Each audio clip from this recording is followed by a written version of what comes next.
Ano po ang ibig sabihin ng sa kanyang kamay ay may 7 bituin? Sa kanyang kamay may 7 bituin. Basahin natin sa Apokalipsis. Meron kasing nagpunta niya kay Don Manolo Pabis, yung daw kamay niya may 7 bituin. Sige, pakita mo sa amin, ako mo. Hindi naman. Sabi niya, papatay niyo ilaw, sabi ni Mr. Pabis. Sige, patayin ng ilaw. Pinatay yung ilaw sa booth. Madilim kami. Opo. Matagal na, 5 minuto na, ayaw pa lumabas yung bituin.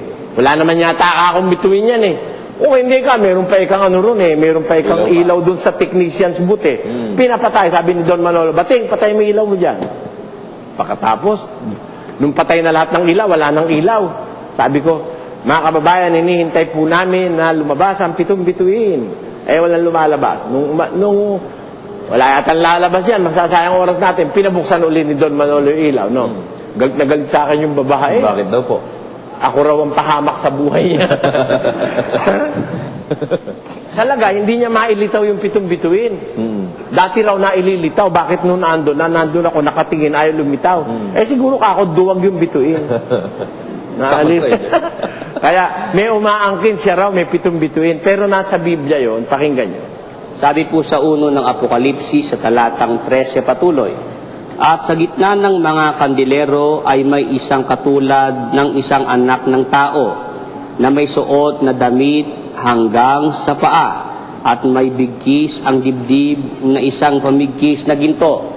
At ang kanyang ulo at ang kanyang buhok ay mapuputing gaya ng balahibong maputi ng tupa, gaya ng niebe. At ang kanyang mga mata ay gaya ng ningas ng apoy. At ang kanyang mga paa ay katulad ng tansong binuli, na gaya ng dinalisay sa isang lutuang bakal. At ang kanyang tinig ay gaya ng lagaslas ng maraming tubig. At sa kanyang kanang kamay ay may 7 bituin. At sa kanyang bibig ay lumabas ang isang matalas na tabak. Ayan. Alam mo kung sino sinasabi dyan? Daling mo lang ano. Alam mo sino sinasabi dyan? Brother Willie? Apo. Ang sinasabi dyan, si Kristo. Apo. Tapos, may hawak ang wika siyang sa kanyang kamay, kanang kamay, 7 bituin. Apo.